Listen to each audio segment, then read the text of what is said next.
countdown আৰম্ভ ঘূৰিছে ঘড়ীৰ কাটা বৃদ্ধি হৈছে ৰাইজৰ উৎকণ্ঠা অপেক্ষাৰ অন্ত পৰিবলৈ কেইটামান মুহূৰ্ত বাকী আহি আছে হেপাহৰ ছবি ৰৈ ৰৈ বিনালে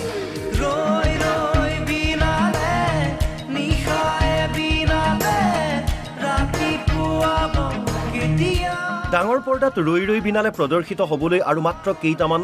ঘণ্টা বাকী তাৰ পিছতে ৰাজ্যৰ বিভিন্ন চিনেমা হলত দৰ্শকে চাব পাৰিব হেপাহৰ ছবি ৰৈ ৰৈ বিনালে ইতিমধ্যে সাজু বেলতলাৰ মেট্ৰিক্স চিনেমা হল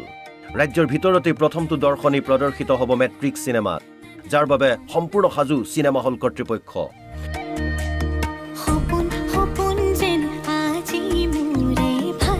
ইতিমধ্যে ছবিখনৰ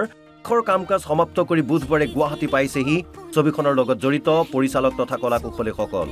গুৱাহাটীত উপস্থিত হৈ ছবিখনৰ পৰিচালক ৰাজেশ ভূঞাৰ প্ৰথমটো প্ৰতিক্ৰিয়া অসম লাইভ 24ত আৰু জুবিনৰ এটা ডাঙৰ প্লাছ পইণ্ট আছিল কি জুবিনে ষ্টৰিবোৰ প্ৰায় সপোনত দেখেহি সপোনত পায় ষ্টৰি সপোনত পাই লগে লগে নোট ডাউন কৰি লিখে সেই তেনেকৈ ৰৈ ৰৈ বিনালেৰ কথা তেনেকৈ সপোনতেই ভাবি পালে আলোচনা কৰিলে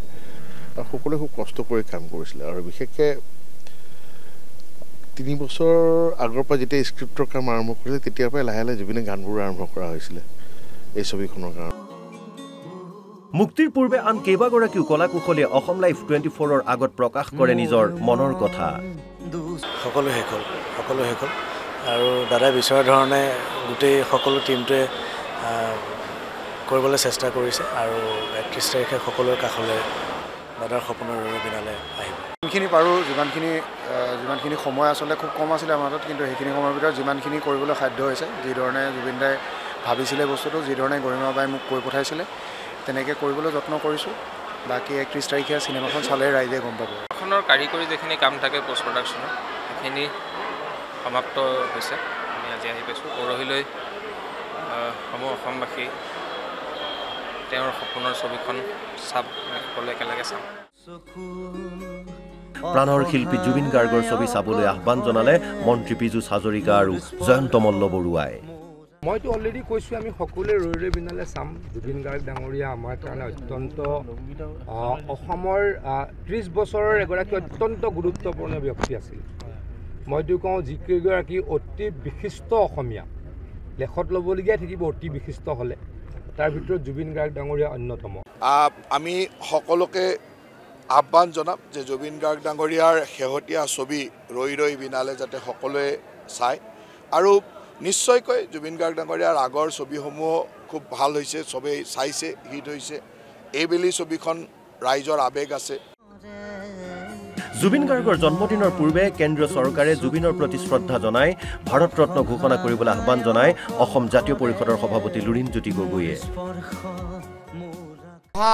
17 নৱেম্বৰৰ নিশা 8 বজাত দেশৰ প্ৰধানমন্ত্ৰীয়ে অসমবাসী ৰাইজক সম্বোধন কৰিব লাগে আৰু অসমৰ আৱেগ স্বাভিমানৰ প্ৰতি শ্ৰদ্ধা জনাই জুবিন গাৰ্গ ডাঙৰীয়াক মৰণোত্তৰভাৱে ভাৰত ৰত্ন প্ৰদান কৰিব লাগে আনহাতে ৰাজ্যৰ কিছু স্থানত ৰৈ ৰৈ বিনালে ছবিখনৰ পোষ্টাৰ ফালে একাংশ দুৰ্বৃত্তই আয়নক ছবিগৃহৰ সন্মুখত আমি দেখিবলৈ পাইছোঁ যে ৰৈ ৰৈ বিনালে ছবি যিখিনি পোষ্টাৰ লগাইছিলে সেই পোষ্টাৰসমূহ কোনোবা নৰাধম দুষ্কৃতিকাৰীয়ে ফালি ৰাস্তাত পেলাই থৈ গৈছে গতিকে আমি অতিকৈ দুখ পাইছোঁ জুবিন দাৰ অনুৰাগী হিচাপে জুৰুহতীয়া হিচাপে লাজ পাইছোঁ গতিকে আমি আয়নক্স কৰ্তৃপক্ষক আমি এটা কথাই আমি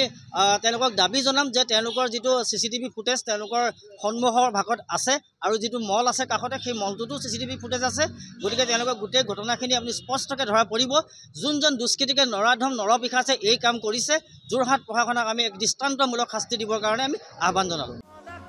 মুঠতে বক্স অফিচত খলকনি তুলিবলৈ আহি আছে জুবিনৰ ৰৈ ৰৈ বিনালে এতিয়া যিমানেই ঘূৰিছে ঘড়ীৰ কাটা সিমানেই বৃদ্ধি পাইছে ৰাইজৰ উৎকণ্ঠা